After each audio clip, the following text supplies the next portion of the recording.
दोस्तों नमस्कार, आप सभी का आज के वीडियो में स्वागत है। आज हम बात करने वाले नवोदय परीक्षा के बारे में।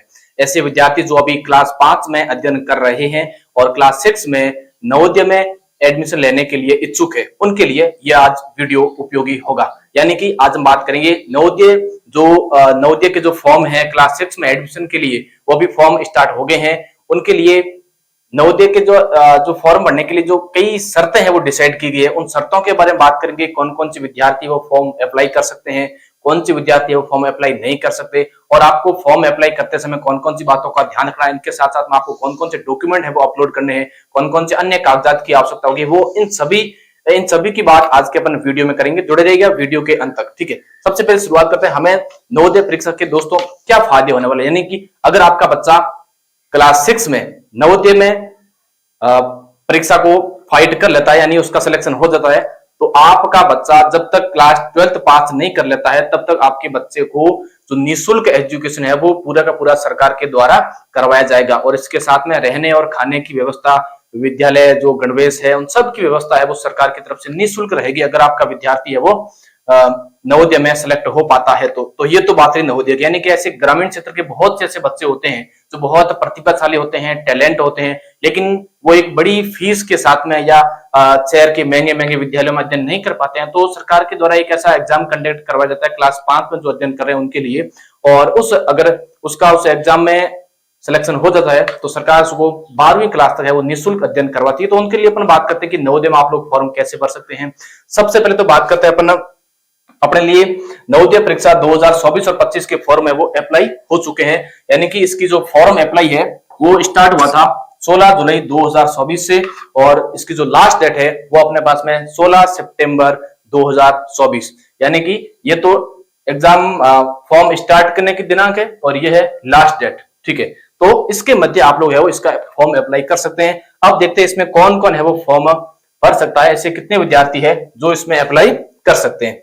आगे क्या क्या हमारे पास योग्यता है, सबसे पहले बात करते हैं कौन कौन से विद्यार्थी अप्लाई कर सकते हैं, उनके बारे में बात करेंगे। देखिए, सबसे पहले ऐसे विद्यार्थी जो अभी क्लास 5 में अध्ययन कर रहे हैं वो विद्यार्थी इसमें अप्लाई कर सकते हैं। इसके साथ साथ में दूसरी शर्त यह है कि ऐसे विद्यार्थी जो अपने डिस्ट्रिक्ट से किसी अन्य डिस्ट्रिक्ट में अध्ययन कर रहे हैं तो वो अप्लाई नहीं कर सकते। यानी कि इसकी शर्त यह है कि नवोदय स्कूल और आपका अध्ययन स्कूल और आपका एड्रेस वो एक ही डिस्ट्रिक्ट होना चाहिए। यानी कि ऐसा कोई बच्चा है जो बाड़मेर का निवासी और वो जोधपुर के किसी विद्यालय में अध्ययन कर रहा है तो वो फिर है वो क्लास 6 के लिए यानी कि नवोदय में फॉर्म के लिए अप्लाई नहीं कर सकता। वो यानी कि ये शर्त है वो पूरी नहीं कर पाता है। ऐसा विद्यार्थी जो बाड़मेर का है और बाड़मेर के ही किसी विद्यालय में वो अध्ययन कर रहा है और उसका एड्रेस वो भी बाड़मेर का है, यानी तीनों सेम होनी चाहिए। आपका डिस्ट्रिक्ट, आप जिस विद्यालय में अध्ययन कर रहे हैं और आप जिस नवोदय विद्यालय के लिए अप्लाई करेंगे वो तीनों एक ही सेम होने चाहिए। अगर सेम है तो ही आप अप्लाई कर सकते हैं।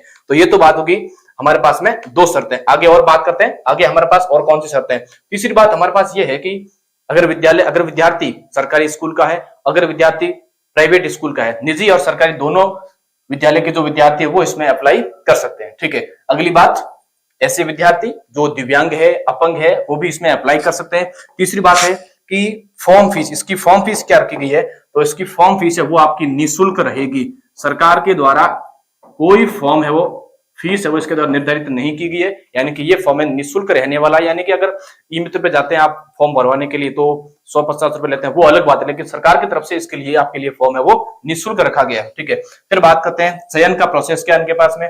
चयन का प्रोसेस है यानी कि 75% तो जो स्टूडेंट है वो ग्रामीण क्षेत्र से होंगे और 25% जो बच्चे हैं वो शहरी क्षेत्र से इसमें वो सिलेक्ट किए जाएंगे। ठीक है, अगली हमारे पास में क्या शर्त है वो अपन देख लेते हैं। सबसे इंपॉर्टेंट फैक्ट है वो है आयु का। यानी कि ऐसे बच्चे जिनकी आयु एक बहुत फिक्स है, यानी कि अगर आप देख रहे हैं अगर विद्यार्थी का जन्म 1 मई 2013 से पहले का है तो वो इसमें अप्लाई नहीं कर सकता। अगर किसी विद्यार्थी का डेट ऑफ बर्थ 1 मई 2013 का है तो वो इसमें योग्य है। और इसके मध्य यानी कि 1 मई 2013 से लेके 31 जुलाई 2015 के मध्य अगर किसी विद्यार्थी का डेट ऑफ बर्थ है, जन्म दिनांक है, तो वो इसमें अप्लाई कर सकता है। सबसे इंपॉर्टेंट जो ये रूल है वो इंपॉर्टेंट रूल है, क्योंकि इस रूल के अकॉर्डिंग बहुत सारे बच्चे नहीं आ पाते हैं, जिसके कारण वो अयोग्य घोषित हो जाते हैं।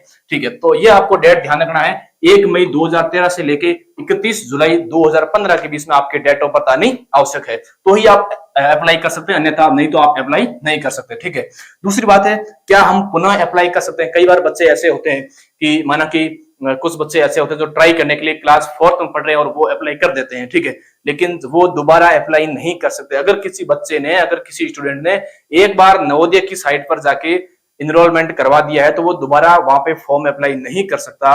यानी कई बच्चे ऐसे भी होते हैं जो 5वीं को दोबारा पास करते हैं, तो वो भी दोबारा है वो इसमें फॉर्म नहीं भर सकते हैं। एक विद्यार्थी एक बार ही फॉर्म भर सकता है। ठीक है, तो ये ध्यान रखना आपको। दूसरी बात है अनुत्तीर्ण विद्यार्थी। कुछ विद्यार्थी ऐसे होते हैं जो क्लास 3rd माना कि कोई विद्यार्थी फेल हो गया है, क्लास 4th में कोई विद्यार्थी फेल हो गया है, या फिर क्लास 5 में कोई विद्यार्थी फेल हो गया है, तो फेल विद्यार्थी वो अध्ययन नहीं कर सकता।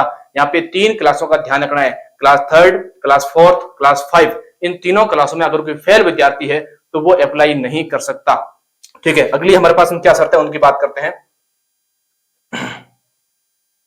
अगली हमारे पास में है कौन कौन से हमें डॉक्यूमेंट की आवश्यकता होगी। तो डॉक्यूमेंट के अंदर है, एक तो है एसएम यानी कि हेडमास्टर के द्वारा जो एक प्रमाणित फॉर्म होगा वो आपको साथ में लगाना होगा, यानी कि जिस विद्यालय में आप लोग अध्ययन कर रहे हैं उसी विद्यालय का हेडमास्टर यानी कि एसएम एक फॉर्म आपको देगा भर के, और वो फॉर्म आपको साथ में क्या करना होगा, स्कैन करना होगा, साथ में लगाना होगा। उसके साथ में आपका एक फोटो, एक विद्यार्थी के फोटो की आवश्यकता होगी, और उसके साथ में हस्ताक्षर यानी एक तो पेरेंट्स के हस्ताक्षर और दूसरी बात उसके विद्यार्थी स्वयं के, अभ्यर्थी के हस्ताक्षर। तो ये आपको ध्यान रखना है, इनके साथ में ये चीजों की है वो आवश्यकता होती है।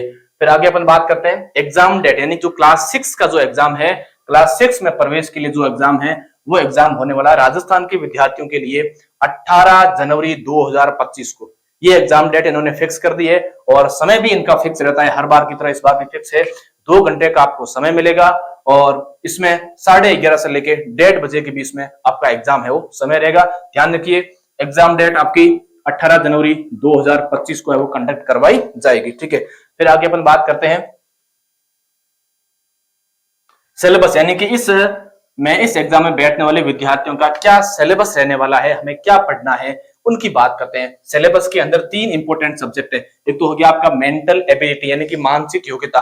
विद्यार्थी एक मतलब एग्जाम है वो एग्जाम बोर्ड है जो एक प्रकार का एक उसका लेवल चेक करना चाहता है, क्या विद्यार्थी का मानसिक योग्यता या उसकी तर्क क्षमता है वो कितनी है। तो मेंटल एबिलिटी के आधार पर उसमें 40 क्वेश्चन है वो पूछे जाएंगे, और 40 क्वेश्चन पूछे जाएंगे, उसमें अंक होंगे 50 नंबर के, यानी कि एक क्वेश्चन है वो 1.25 नंबर का होगा, एक क्वेश्चन है वो 1.25 अंक का है वो होगा। ठीक है, तो 40 क्वेश्चन मेंटल एबिलिटी के, और इसमें अंक मिलने वाले वो आपको 50 अंक निर्धारित किए गए हैं। ठीक है, फिर बात करते हैं मैथ्स की। तो मैथ्स इसके अंदर आपकी हो सकती है, कुछ साइंस वगैरह भी आ सकता है, तो इसके अंदर आपको 20 क्वेश्चन है वो मिलने वाले, और आपको अंक है वो निर्धारित किए गए हैं, वो है 25 अंक है वो आपको इसमें निर्धारित किए गए हैं। ठीक है, फिर बात करते हैं लैंग्वेज, आपको चूज करनी है, आप हिंदी में और या फिर इंग्लिश दोनों में से एक लैंग्वेज का चूज कर सकते हैं। ठीक है, इसमें भी आपको 20 क्वेश्चन है वो मिलने वाले, और 25 नंबर है वो आपको डिसाइड किए गए, निर्धारित किए गए। ठीक है, फिर टोटल आपके पास में क्वेश्चन होंगे 80 क्वेश्चन आपके पास में मिलेंगे,